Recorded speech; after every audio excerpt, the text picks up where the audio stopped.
The SBDC, Small Business Development Center, is a national organization.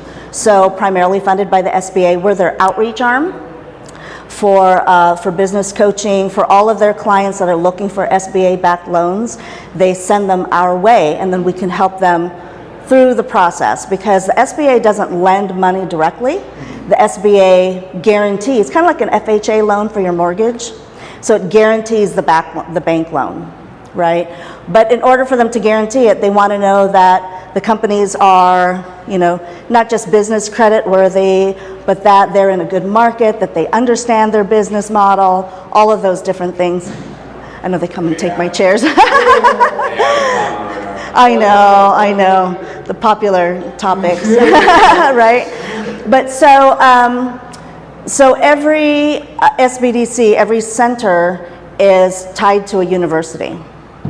And so our Nevada SBDC, we have one tied to UNR, and then ours is UNLV. Completely different markets, completely different growth, and the different sectors that are growing. So we tend to be a little bit more hands-on in our communities than some of the others. And so we do, AI marketing. We do a lot of that stuff for our clients as well. So, yeah, no worries. That's so funny. I've been doing this for 2 years, and it's like, it's always been kind of a small group, and then they end up being clients. Yeah, and they're like, I need like real immersive consults. Yeah, it's like, that was a good little teaser, but now what do I need to do for my business? I've been an entrepreneur for a very long time, and you said 3 things when you were talking. Product, idea, MVP, right? And a lot of times, even the idea is not really at the stage for an SBA or SBDC, right? Absolutely. So it more so like, okay, do you have MVP? Have you scaled it, or do you have customers on there using it? Yeah. Those things are what most likely what they're looking at more so, early stage. Even with VCs, they don't even at this point, they don't even want early stage companies. They'd rather have companies that's already scaled. Like, okay, you have a product, true. You got sales. What markets are you in? Right. Who's your customer? All those things matter as far as because I'm curious, because I know a lot of them look for particular products. So you make a really good point, because a lot of our lenders. So because we don't do the lending ourselves, we're helping with the prep process, right? And so a lot of them, the lending environment right now, they don't want to lend to small businesses, startups anyways. So when companies are like, I have this great idea, and yes, it's a great idea, we build it out, and they're like, but I can't take it to the next level unless I get some sort of business loan or funding. Hi, no worries, we're just getting started, so it's perfect. And so then it's always, they're looking for, do you have collateral, right? What are you skin in the game? Like, they want to see that you have skin in the game before they invest in you at all. But as it is, there's the lending climate for startups isn't very strong. But with that said, we can help make you look stronger, right? We can help with the business plan. We can help with some of that market research, having a good marketing strategy, who are your collaborative partners, who's on your board of advisors. So we kind of know what the bankers and the lenders are looking for. If you're looking for investors, right, we help with taking that framework and that business plan and helping you with the pitch deck and some content in there, and then making it more attractive for the investors. Because at the end of the day, we have a lot of really great incubators and accelerators in town, and they'll help get your idea to what you need for an MVP or MVP with some, but they often come to us and they're like, but I don't really know my market. I don't really have the competitive analysis to back up some of my assumptions. If you're asking for $500,000, where's it going to? How do you support where that's actually going to? So there's a lot of foundational stuff. I'm glad that you brought up because I know there's levels, right? Because you have small businesses that particularly you're not going to ask for millions of dollars, right? Right. This is a small business. But when it comes to tech, at this point, $500,000 for a tech company is nothing, absolutely nothing. So when you say you guys look for investors for particular companies, what does that range from? Because even $1 million is not enough for a tech company, especially this stage where we are moving digitally. Right, and and it's a blessing and a curse at the same time that we have our tech community is growing so rapidly, and there's so much visibility and investment dollars coming into Las Vegas because of our growth potential. We have a lot of visionaries, right, innovative concepts that come our way, and so everybody wants to be part of it. But we have a ton of pitch competitions happening in town, a lot of these incubators and accelerators that result in a pitch competition. But what does that really look like? It might be a max of 100,000 for 10%. That's insane, absolutely. And some of the others are like $10,000, right? So how does that really help a startup tech company? It might help if you have, if you're a startup business and are using technology for your business. Maybe that's all you need is some kind of a micro loan, something that's going to help establish business credit history for you. But really, if you are developing, you need money for an MVP, you need money for your, for your developers, you need money for yourself, you need money for whatever it might be, for your attorneys, IP, all of that stuff. Then it's kind of like, okay, are we pitching to the right investment group? Because we have so many. So it's something I'm going to cover in a little bit. So really good questions. So this is actually perfect. So most of the people that come in, I see them month after month. I come every month, and I'm usually presenting on something. And I think the last time I presented on the business plan, the importance of having a business plan, the marketing plan, and then the pitch deck. Like, don't put one before the other type of a thing, right? And so I cover things like compliance, regulations, how to actually start and form a business. Do you do LLC? Do you do a corporation? We kind of brainstorm through all of those things. But today, it's kind of perfect because I really wanted to hear from the community itself. And I wanted to hear from you. Some of you are new, right, to Tech Alley. And so what's bringing you here to Tech Alley? What are you looking for? Is it just information? Is it collaboration and the ability to network? Or, or are you looking for something, again, a little more immersive? So with UNLV, we're trying to craft out a series of workshops. And we're looking at the areas of growth in Nevada. So right now, the areas of growth and need, number one, healthcare, construction. It was healthcare, construction.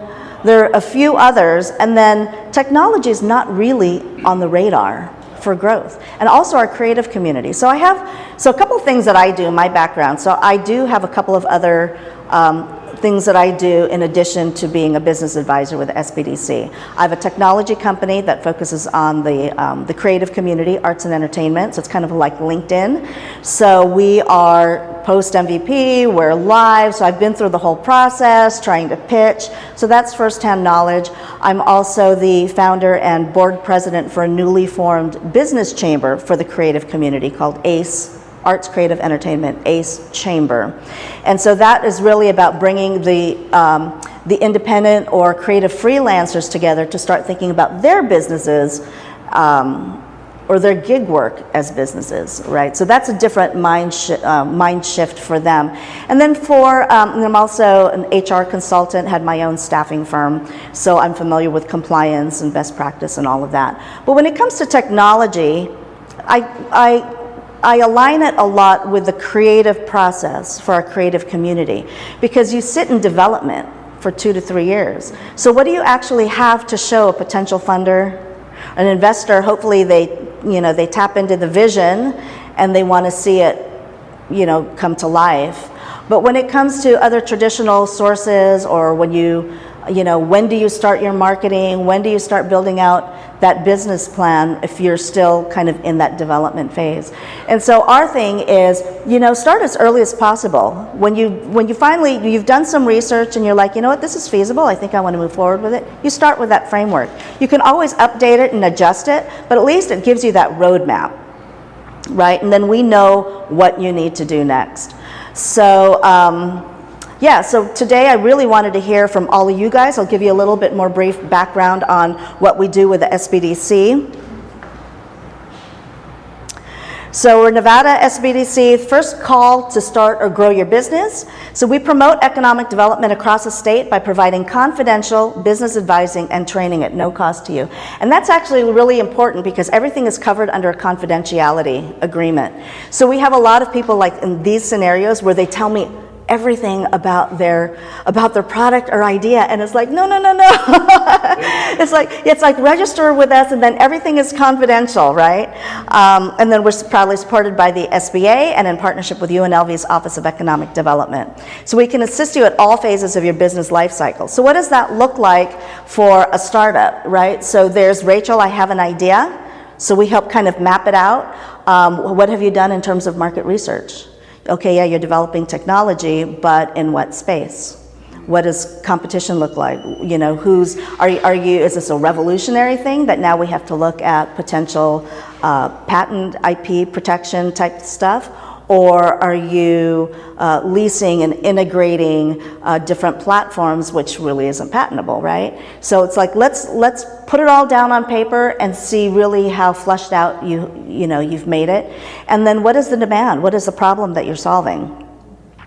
Right, so we kind of go through those early stages. When you're like, Rachel, I'm ready to rock and roll. I've got a developer working on the platform now, and I'm ready to do some marketing stuff. You know, it's not a highly complex technology thing that I'm doing. And so, okay, so let's talk about an LLC or a corporation. Have you given thought to what's the proper structure for you? Is anybody here an LLC or corporation already legally formed? Yeah, what are you? Okay, what are you? LLC under a corporation. Under a corporation? Okay, so corporation is your parent company, Yeah. and then LLC kind of wholly owned. But that's not the business I'm here for. Okay. But I have that. Okay. For a film. Oh. So entertainment. Right, same crossover. And how about yours? Just LLC. Okay, great. Yeah, so a lot of people are like, what's the difference? LLC is so easy to form, right? And if you're going to be a solo member, your own person, LLC is easy. But if you're looking at bringing on investors, so I have a client right now that's like, Rachel, I went through this incubator, pitched to these investors, they're very interested, they're ready to give me $500,000. And I'm like, for what? Right? She's like, well, for this concept that da-da-da-da-da. And I was like, okay, do you have an MVP? She's like, no, that's what the money is going to go towards, is to develop the MVP. And it's like, okay, great. And so what are they asking for in return, right? If they're going to give you $500,000. Do you guys also offer kind of legal advice when it comes to the LLCs and things like that? So we're not attorneys, but there's some basic stuff we can cover for you in terms of, some of it isn't as complicated now as they used to be. And then so for like that one client in particular, excuse me, I asked her, are they interested in equity share? And she said, I don't think so. And I said, so they're just going to give you $500,000 to develop an MVP, and then is it a loan? Is it, right? So there's all of these questions. And so as she went back and started getting some of these answers, it turns out that they are interested in equity share, so it made more sense to form as a corporation, right? Because that's what investors want to see. It's a lot easier to do that when you're dealing with equity share. And then also she wants to be able to license the product, and that might mean bringing in other investors as well. So it's just an easier structure. So a lot of those things early stage, but then what are some of the local requirements, the local business licenses? Are you going to do a DBA, right? Which bank are you going to go with? Which is most friendly for the tech community for establishing business credit, relationship type of thing. And then we help sit down, what is your go-to-market strategy, right? What does that look like? What's your specialty niche? We do a lot of podcasting and live streaming, and social media is still very important, but it is also showing that engagement has gone down. Like, people are scrolling through, but they're not really retaining. And so my challenge is, okay, track that and how many are actually converting to customers. Right, so it's still part of that whole marketing strategy, but let's think beyond that. Are you an expert in your industry? Are you an expert in the niche that you're supporting? Well, let's have different communication to show that, because audience only knows what we tell them, right? And so if we package ourselves the right way, then we want to be really targeted in those approaches for cost and for effort, you know. Now, do you, because there's a few platforms that I'm working with right now, right? And one of them we particularly have partners, right? You know, that we utilize their tech or their like go-to-market strategy to get your product out, especially in the masses. And do you guys like help with that? Like say, like right now, T-Mobile and Starbucks are one of the major partners that we're working with. And do you guys provide that kind of, you know, connection to where to say, hey, you know, we want to partner with one of your partners at UNLV to where we can provide our product, our services to go to market? Right, great question. So it's something that we've been kind of figuring out and playing with, because at the end of the day, we don't want to be lead generators. Yeah. Right? And so we do have clients that come, and when they cut to the chase, they're like, well, I want to be able to present it to all the students, to all the faculty, and have you guys help cross-promote. It's like, well, that's not really what we're here for, right? We're really here to help be your business coach, your business advisor, make sure that you have things covered. Does that mean we can and have the ability to connect you? Yeah, we absolutely do. But it is one of those things like, when does it make sense? So UNLV also has its own fund for investing in small business. And that's one of the things we're trying to kind of identify right now. What do we want it to look like, and who are we investing in, and at what stage do we want to invest in them? And then, you know, with UNLV and their internal resources with staff, alumni, faculty, we want to be able to provide that sort of mentorship and actual, you know, we have interns that work on marketing stuff. You know, we have clients that come in, they're like, I've got this great idea, and it's a great idea, but I don't know how to develop a website, right? Because you hit a lot of points, because like people in your expertise, are you an expert, right? You know, I'm not expert in making glasses, right? So right. We partner with somebody that make glasses for AR/MR, and then okay, we still need a chip to go in that glass, right? So we don't make chips, we make IP. So we go to chip makers and say, hey, we need this chip to go in this glass, right? And a lot of that is like cost, right? Just, you know, hey, we're saving money by just partnering with other individuals so we can bring our focus on what we do, and, you know, pretty much partner with others to help us, you know, with that product. So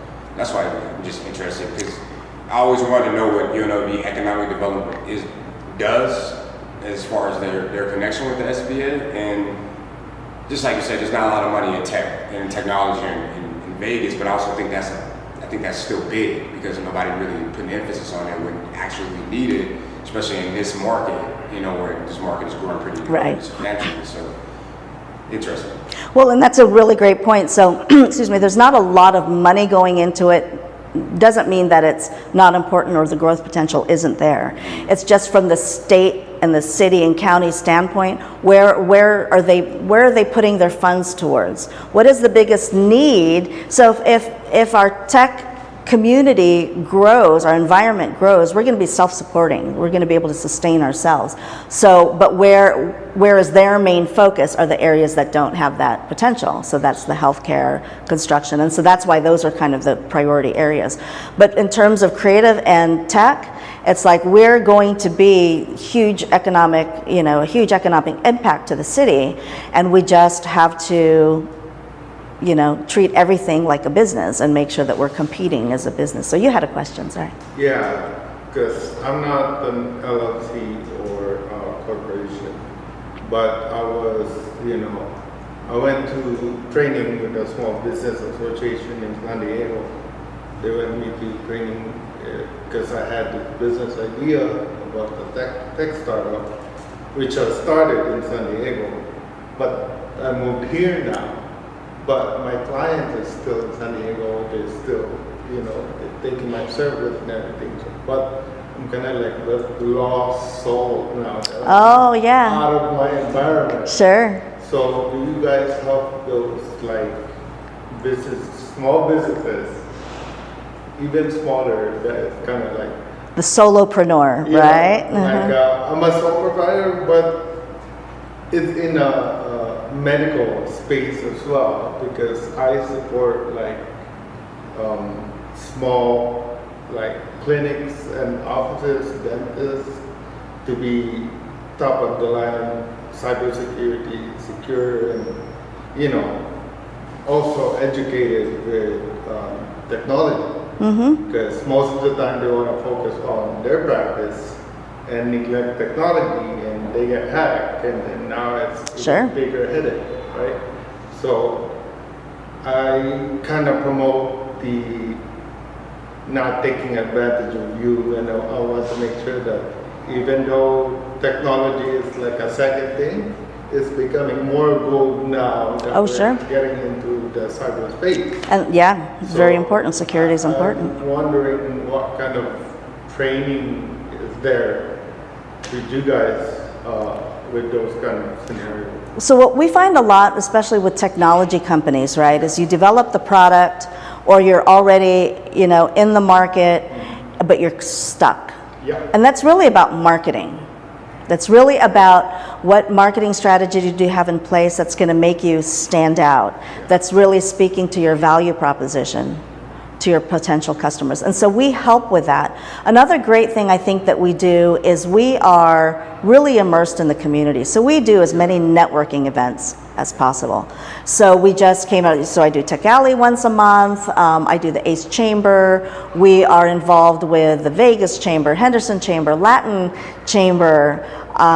We just had a meeting with the cities and Clark County to talk about where are their funds going to, how are they going to support our community. So we're involved in all of those conversations and we bring our clients in. So you guys could help maybe if you guys have like healthcare meetup about technology. You guys could have. That's actually a really great point. So that was one of the things I'm going to cover as well. So we'll get to that in a little bit. But some of the other great things, what I love about being the SBDC, right? So we're that outreach arm. We do the one-on-one consultations at every stage of your company's growth. Yeah. But we also have access to UNLV's resources. So we have interns that help those smaller businesses that don't know how to create a website. We do website development for them. We've got, we have the makerspace, which actually creates banners and marketing materials, your tablecloths, some swag, stuff like that, and they can help. We have interns that help with market research, to do full competitive analysis of your specific industry and your specific region. And then we do a lot of work with Lee Business School, right? So this is great hands-on experience for our students and then for faculty and the supervisors to be able to say, hey, this is real world, this is how it works. So it's a really great partnership in that way. We had an internship program, and I have to find out if we're still going to move forward with it, but it's called Step Up Startup. And that was partnering with our College of Engineering. So we had software developers, and businesses, tech companies could come in and we would do the data testing and the validation for things. And so we just helped with, again, gap fillers. I love to talk about being a gap filler because I think there's so much value in that, right? Because those are the messy areas that people are like, I took it to here, and I need to get over here, but I don't know what to do with this space, right? And so that's what we're trying to fill. And so through UNLV's resources, we have that ability to be able to partner. Let me see if I can go on. But I am kind of curious, right? I want to hear from you guys because there's so much happening in technology, and then in the tech space, our tech environment, jobs, those sort of things, specifically here in Las Vegas. And I know that people aren't really hiring. I don't know. What do you guys think? How are you feeling about tech as it changes, like in this last couple of months? Development. I'm a developer. I work as a developer, so I'm in the AI space all day long. I'm in front of the computer coding all day, and how I develop now compared to 5 years ago, it's night and day. With AI. With AI. With me knowing how to code, and I don't care if it's spit out, code and code. I can read it, I can understand it, I can fix it. But the fact that I don't need to type it initially to get to where I can kind of test stuff, I think it's crazy. It's crazy. Yeah. I think I'm uneasy and I'm also optimistic, right? Because I think society as a whole doesn't know what technology is doing, right? Because you have to look at it in every facet, because you have robotics, which is taking jobs. You have artificial intelligence, which is also taking jobs.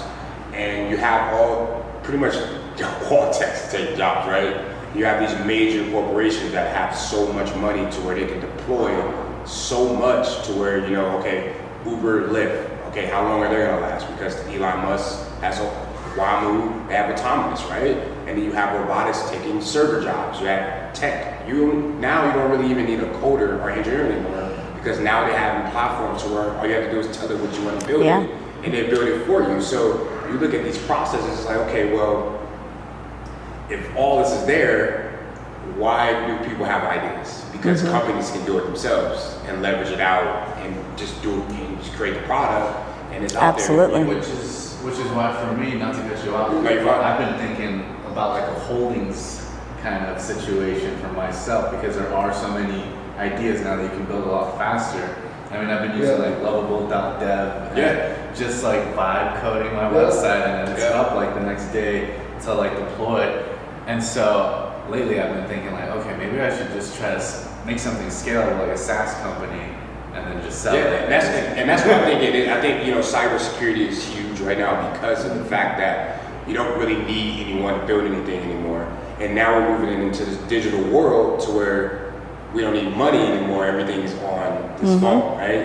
Now they're creating web-based phones to where, you're investing and your money's right there available for you. You don't have to wait 3 or 4 days anymore to get your money. It's right there available. So when you look at these different things, it's like, I don't know. Like, I'm uneasy because are there going to be opportunities for individuals in prominent areas? And then I'm optimistic because I love tech, and this is phenomenal things that they're doing, especially with Tesla with his cars. So where it's, hey, if I get a Tesla, that thing could be out there working for me. I could be right here just enjoying this conversation. And when I'm ready to get picked up, it already made me, $3,500 for a day for just being a robo-taxi. So, you think about things like that, okay. And even for me as a creator making films, nowadays it's starting to be AI. Oh yeah. So for me, it's like, okay, maybe that work isn't gonna be there anymore because so many people, the barrier to entry is lower. But I'm optimistic too that I'm like, wait, maybe I'll actually be able to make all of my ideas in this lifetime. Yeah. See, that's where you just said right there, right? Because look at how far we came with innovation, right? Now innovation is like, AI is saying, do you need to do this? Right. This is the AI will literally tell you, like, this is the new and prominent idea you can do, and then you can take that and go to a coder, dev, and just put it in there. Before I was thinking, I don't know if there's enough years in my life to make all of the movies I want to make. Exactly. Like there's 90-year-old directors still like not able to make their magnum opus, and they pass away. So for me, it's like I think I could kick these out in like a few years. And then I also look at it this perspective too, because I'm very heavy, and I've been an entrepreneur since I was 15. So I built algorithms. So in the finance world, so I've been researching companies all my whole entire life. And we're in a president to where you're gonna have more and more $1 trillion companies. It's not gonna just be Apple. It's not gonna just be Facebook or Meta or Tesla. It's gonna be companies come out of nowhere worth trillions and trillions of dollars because we're moving to a different stage of where capital is like, you don't have $1 million. Right. You're gonna be broke. $1 million. Think about that. $1 million you're broke. Like in this world, the world is going. So and capitalism is going to be at an all-time high because you have all these bottom feeders trying to just get a percentage when it's not there. So UBI? It's moving towards UBI? It's insane. So since you both mentioned about capital, I had the pleasure to see a presentation this week about in Henderson, a company producing movies that mentioned these massive $2 million movies, $200 million movies that become a flop. Yeah. They are producing, thanks to AI, now short movies, 20 minutes, under $30,000, and they're bringing ideas to life right here in Henderson now. And I just barely moved back to Vegas. I moved here 10 years ago, and still have this vision that Vegas has no tech. And the idea is because everybody looks, oh, why you want to tech? By the sake of tech. Yeah. And when I moved here is because the entertainment industry in gaming, like Konami, IGT, GTI, they need to hire people outside. They has no enough software engineers here in Vegas being put to the market because of that. And these companies were at the edge of technology. I know it looks in the front is just a slot machine, in the back is pure tech, image recognition, PI all over, going for years in Vegas. Healthcare, massive, like you mentioned, like cybersecurity, Intermont Healthcare a few years ago here. They have an entire, what we call informatics department, just using technology and working with AI 20 years ago. Yeah. So as this beautiful hype right now, as usual from since the 20s, is there? Yeah, I mean, you know, the crazy about it, man, you know, every time I think about it, you know, simplicity has been everything in technology, right? Just simple ideas, right? Just things that give them an opportunity to be a mass production company, but also then when they get all this money, like Uber, now they can start building robotic stuff to where they don't want, it's profit and margin, right? Everything's about profit, you know, and that's all about what the government is doing with when you have, you know, capital gain taxes and also taxes, right? A lot of companies, okay, we're tired of this political battle, okay, we get Democrats and we get Republicans in, now they're taxing our revenue at 55%.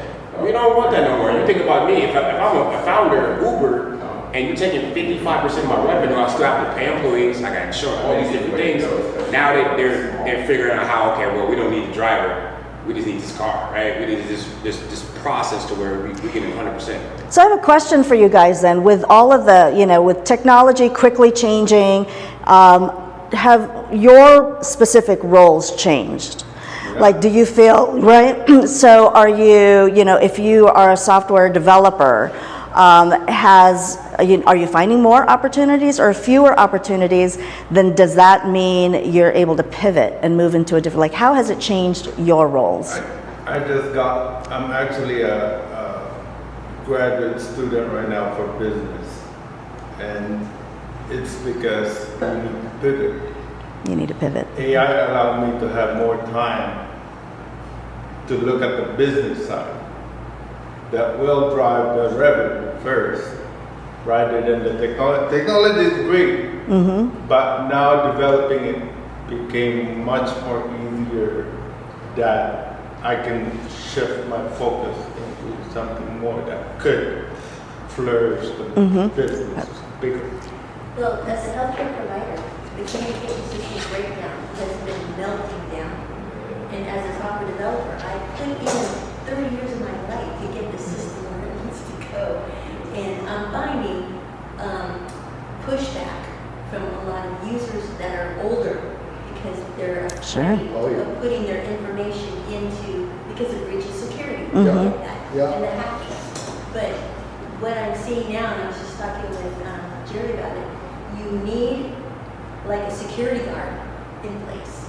And to be able to get the information out there so the provider feels safe to put their data in base, but more important, collaboration. There's no collaboration between the providers right now, so meltdown in the healthcare system is at an all-time high. You know, I'm glad you brought up the healthcare system because Nevada's, to me, in my opinion, Nevada's probably the worst I've ever seen in my life. Oh, you know, it's fifth from the bottom. Yeah, You know that? it's The really, survey is fifth from the bottom. and it's really ridiculous. And I know a lot of it has to do with the technology, but when you think about, I think about it again, like in a profit standpoint, right? Everybody here in Nevada wants their hand in healthcare. Yes. And everybody wants profit, and it's really sickening to see because there's no care when it comes to the patient. Like, oh, that's okay, we're gonna send them there, send them there, send them there, send them there before they even see a specialist. And it goes to, again, like, okay, they say they put all this money and all this money is going to healthcare for Nevada.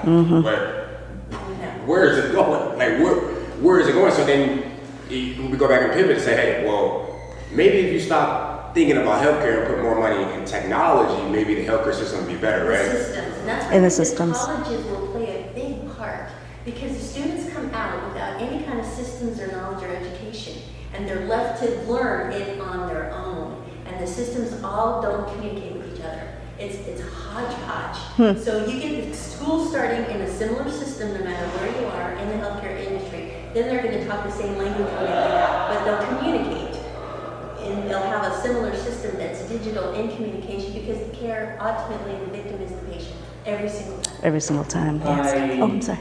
I'm gonna pick up in both of them. So I used to work for Intermont Healthcare in the research department 2008, and I helped to write the first piece of data exchange between what they call the 5 sisters at the time. So the idea of, hey, the moment that you fill all your forms and say, yeah, sure, yes, you want that, 11:45. and then somebody present permanent, Now until 11:45. like, hey, you go there. We're No, telling fill you information. No, check. Is my social that the data is in other place? Yes. Took less than 30 seconds, private permanent, connected to the moment of get and have the data. Yes. The technology is there. The world need more lawyers to be a happy place. This is my moment of sarcasm. And since 2008, we still don't press that button. I just moved here, and I went to the dentist, and they're like, oh yeah, we need all exams. And I told them, no, I just did 4 months ago. And here is my dentist, and you think, no, it's not good enough. Wait a minute. Yes. Profit, what you mentioned. Yes. So sometimes I agree, there is still true technology. The technology is there, but it's still like, you know what, if I just take that down, how am I going to charge the X-ray and the exams again? No, I want everything again. Yes. And the second part, lawyers, Yes. the HIPAA thing and everything, so the offices don't even bother. And it's so frustrating because I said I wrote a piece for Intermont Healthcare in 2008 and years ago, and it's still like people deny to press the button in Part A. Yeah. So is it tech that is wrong here in Vegas in the healthcare system? Is that what I'm hearing? Or not? I thought it was the lack of doctors, physicians that was. My own opinion, Yes. both. Yeah, as the legal, is said how much the legal has the power on top of that. Lack of physicians, and I just came from Texas, Austin, that would be a tech hub. And the lack per capita there is even bigger, so it's even harder to find doctors. They have the technology there, but to go there to some doctors, so it was a weird thing. Yeah, one of our challenges when it comes to healthcare and doctors, excuse me, is there's no reciprocity.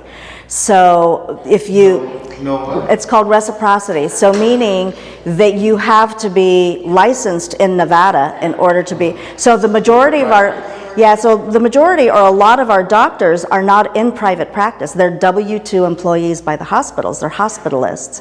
And so, yeah, I do some work with Clark County Medical Society in Nevada State, and it's a big conversation because a lot of doctors are like, well, why do we want to go through and have to, take the test again just to pass state of Nevada and then open private practice and start all over when they can come exactly. So that's a real big problem for us for both doctors and nurses. Is there any changes in law to make better of that? Well, we're addressing it right now. I mean, it's like number one on the state agenda, and I think part of that is first it's looking at the fraud. I think they're recognizing a lot of Medicaid fraud, and so they want to tackle the fraud piece of it first, right? And so does that mean more opportunities for better systems, better security guards to make sure?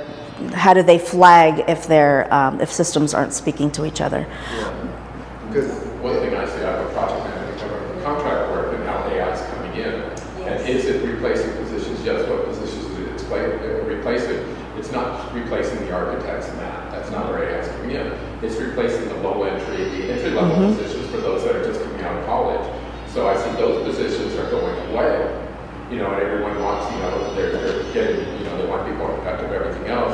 So they're replacing those positions with AI, doing the easy programming, the bottom, the low-hanging fruit. AI is replacing all the low-hanging fruit, which used to be the positions for people that are coming out, just graduate, just getting into the field. They would come in and start with that to get experience and learn what they're doing and then move up. So right now, everyone wants, if there's a position available, they want someone with experience. They're getting rid of these positions like this to come in with that people learn on the low-hanging fruit, replacing that with AI. 5 years, 10 years down the road from now, they're not going to have the experience pool out there because none of these people enter. So I don't know, how are they get their, what should 3 shift, and is it getting smaller? Absolutely, so there's fewer positions, but they Sure. are definitely already has. Well, this is where I see the educational system in the colleges really needs to get the foundation straight. Because as a dental hygienist, I went with all my dental hygiene courses with medical doctors, with nurses, with dentists, and all the pre. And then after my 3rd year of college, we all separated. We never spoke to each other again. The body got disintegrated, separated. We should be able to collaborate with each other in the educational system. I should be able to speak with the medical doctor as a dental hygienist and say, look what I'm seeing. What do you think this means? It means a shutdown of the heart organ or this organ. There isn't any of that set up in the infrastructure, in the educational system. You're pretty much trained in your vortex. And when you get out, you're in your vortex. Right. So those are really great points, because then it becomes, when we recognize these things and these changes in the tech environment, does that spell more opportunity for us, right? And then in what areas? So that's kind of what we're really trying to do with the SBDC in cooperation with UNLV. And so we're coming out with workshop series. So the ones that currently exist is Construct Ed. So that's for the construction industry, talking about compliance and safety, OSHA certifications. We have an educational food lab right now, because that's such an important piece of who we are, part of our identity here in Las Vegas. Our home healthcare series, we're starting with that, and we're going to expand that into, partnering with the physicians and seeing if we can kind of lend to this advocacy piece happening for our state. And then AI essentials for small business. But the areas that we're going to be starting, and that's partly why I made this more of a Q&A session, I wanted to hear from you guys, is we want to start a tech innovation lab and also a creative studio series. Because again, we kind of, I'm involved in both spaces, and both kind of sit in that development phase for a couple of years, right? And yeah, you can produce something very quickly, but are you turning it into a movie, or is it just part of your, portfolio type of a thing? So we're really trying to help create kind of a pathway, right? After you have your idea, I have some things formulated, let's create the structure and the framework behind it. And I wanted to hear, in terms of specifically for tech, like what are the things that you would like to see in a 6 to 8 week workshop series? So we would be covering some of these basics from a business standpoint, right, which is kind of our sweet spot for the SBDC. Talk about the legal, business structures, hiring employees, compliance piece, accounting. We have a lot of creatives and a lot of tech people that are like, oh yeah, but I just paid for it out of pocket. Right, and how are you, right, so it's like, let's start thinking, let's put the business owner hat on and start that as early as possible. Financial, in terms of banking relationships, is it too early to start forming those and start planning for, yeah, you can do the investor pitch route, but there's so many here in town, and they really vary, and who's really winning from those things, right? So part of what we're also trying to do for the Tech Innovation Lab is, because UNLV has its own fund, and then we also have our network of investors and other business owners, and not just here in Las Vegas. And so we'd like to be able to kind of create a pool and something that feels like it's more of an ecosystem, where we can help take you from, Rachel, I have an idea, let's create the framework and the foundation for it. Let's bring in student interns, let's bring in our data testers and people from the engineering department to validate your product or technology. Let's move it into some marketing, let's, with the business plan, funding option, all of those, pitch deck, and then let's have you pitch and really talk to, and see where you fall from there, right? Because you want to be able to, I have clients that have beautiful pitch decks, and they're presenting all over town. Sometimes I see the same people, and what are they winning? If they win something, maybe 10 grand, does that really help you? And is that part of your longer term strategy, or just helping you to stay afloat today? So this is really about what are the needs of the tech community. I love the idea where it's really about helping the educational system, so that we're not helping them move into the roles that are already being replaced by AI, right? It's like we want them to have more value than that, and to be able to come out and compete. Well, yeah, they're not for the business Right. and technology at all. Yeah. There wasn't one class. I've been, as mentioned, I was in Austin Tech Hub, before that Seattle, massive tech hub, and the last 2 years I moved there in 2002. That was hiring to when I left last year, when you go as a meeting with 200 people and they say, who is looking for a job? 100 people Yeah. raise their hands. Who is offering job? One hand. Yeah. maybe. And one thing that I feel that and I love from different areas and what is tech? And for many years, and I noticed like Austin and Seattle, they heavily look like a software engineers with what? Python, and that's it. And hey, you do this magic thing, you just play, and some AI, and everything works. That's not real life, as you mentioned. They don't have a business idea. No. And what made Austin a little more resilient? They also are on the same page right now. When I left 3 weeks ago, they skyrocketing, people losing their jobs. But one market that's pretty strong, and there is market here, in fact, in my opinion, and I believe the UNLV can help. AI, yeah, helps a lot, but AI still, and robots and everything, but AI still don't have hands. And it take a while to have our human hands. Yeah. Hardware. What made Austin resilient was the idea that, yeah, all the tech, dentists, you see how much tech, hardware tech has around you? Oh. And how difficult it is to find people that have knowledge in that? Well, they spend the money on it and then they lose the business. Yeah, Because they don't Yeah. know how to integrate it. How to into- integrate it. It's like McDonald's hamburgers being served and they don't know how to make their menu and change it and upgrade Yep. it. The consumer market is demanding more information and they're still down here. That's what I'm I love trying to that. help with. You know, that's what I did with my doctors in San Diego. Like, they came to me because they got hacked. Yes. So I made their data secure, and I also keep suggesting new technology to use. I bet you a lot of dentists, doctors around here still use traditional point-to-point BPS. 100% of them do. We have new ways to do that now. And better ways to do it now, more secure ways. But the thing is, this is what I see with being out here in 30 years I've been as an entrepreneur, dental hygienist, crazy. And they are fearful. They don't trust. Right, And but they're afraid. But if the educational system gets involved, Yeah. and the white papers are there, then they trust. You know, for some reason, the education has to be, the schools have to be using it in order for these outside people to trust. I love that. I love that. but technology moves so quick. It's moves so We fast. have 0-day vulnerability every day. How can I tell you every day that, man, there's this software that you're using that is making you vulnerable from getting hacked, right? I don't have a time to tell you that because That's yours. by the time Sure. I tell you that, you might got hacked already. So this is where I really stress the importance of technology in healthcare and the importance of keeping that tech up with the technology as well. You know, it's I think it's going to come from the schools. It's going to come from the schools, but then what happens to those that are existing and in business? And like you said, some who are hesitant and reluctant to use the new technology. So what ways are you like promoting and marketing your business from an educational standpoint so they see the need to learn about? I like to say I'm a foreign guy. I'm not a native English speaker, and I use very simple words.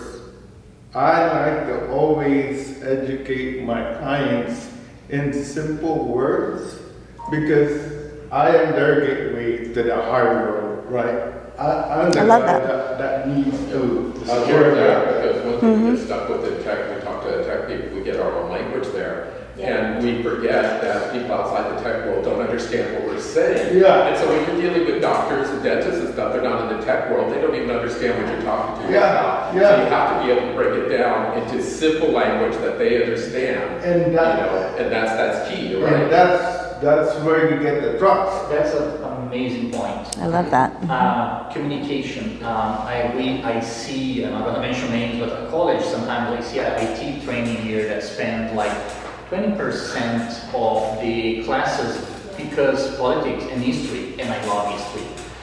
But for a 2-year associate, that's a lot.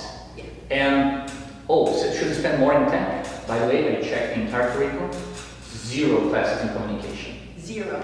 Zero. Like how, I don't know how many people like, I don't. We are social beings. At the end, again, all this hype on AI and everything, and at the end, we basically need shelter and food and company. And people are kind of losing that. So to me, when people say, when I went to college and university, what I most gained was networking.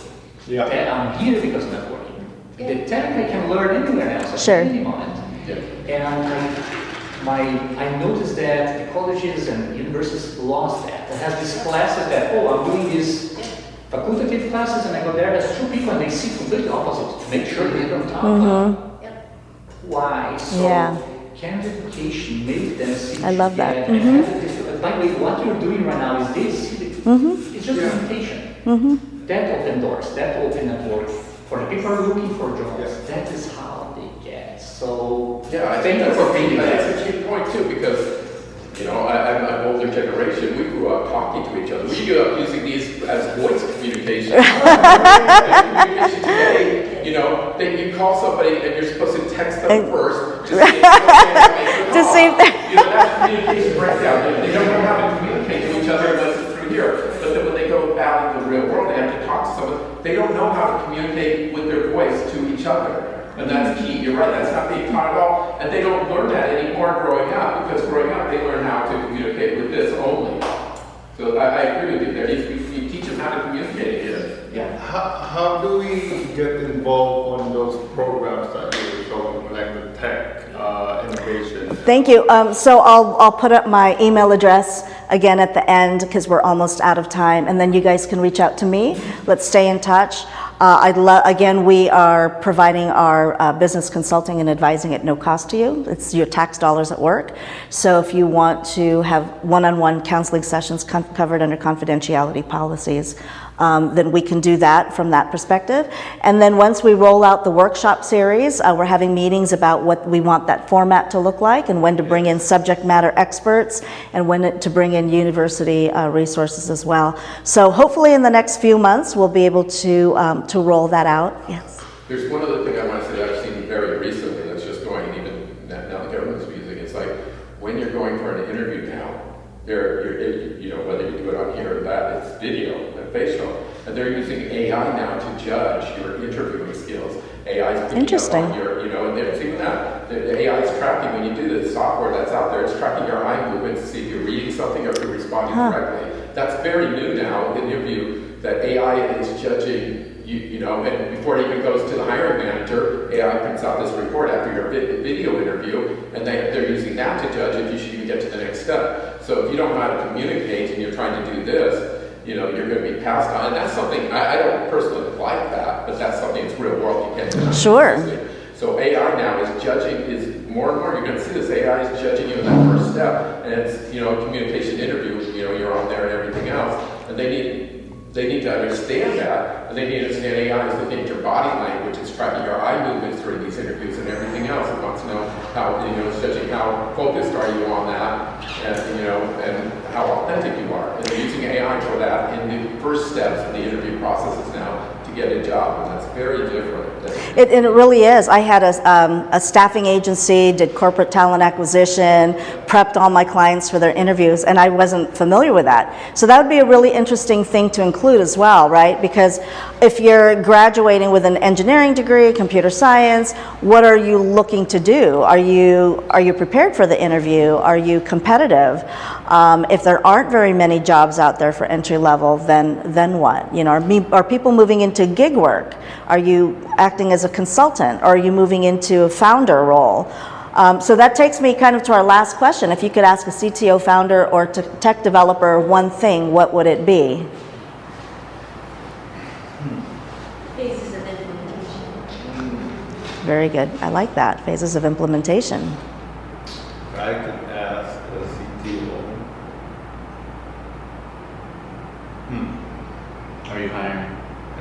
Yeah. I mean, how do you predict where to lead your company next to be successful? Like, how do you make the big judgment that, guys, we're going this way? All right, everybody, let's go this way. And that's a big role and big task to put on your shoulder. So how do you navigate that to become successful in your direction? Because if you're a CTO, that's what you're doing. Sure. It's your technology. And if you said, we're going to this tech, like 3D, we're going to invest heavy in 3D, where are we at the 3D now? Nowhere. Right? So, like 3D movies, I mean, right? Because I was with a company before where all they did was 3D boxing, 3D movies. They sold all of those away. All those cameras, sold those away. Why? It didn't took off. Some did Blu-ray. Where did Blu-ray go? So Sure. I feel like if there's one thing to ask, how do you successfully make sure that you're aiming the right direction? Staying ahead. When do you need to pivot, right? Those are the phases. What are the phases? Yeah, phases of implementation. Yeah, very good. Well, thank you so much for joining me today. Really appreciate it. Thank you. Let me bring up my information again. So feel free to email me, and we can, I'd love to learn about your businesses and how I can help and get you involved with our workshop series or help with networking. A big part, every advisor is a little different in terms of kind of what our strengths are and what our goals are. And for me, I love to network. I'm a connector by nature. I love getting, hey, you need to meet so-and-so because you're aligned in your vision and your mission. And I think that's a really important part of our community and helping to support our community. So any way that I can help getting you connected, giving you more visibility, whether it's in your business or just in your knowledge, to be able to share and mentor, I'd really appreciate that too. So thank you. Thank you so much. Yay, thank you.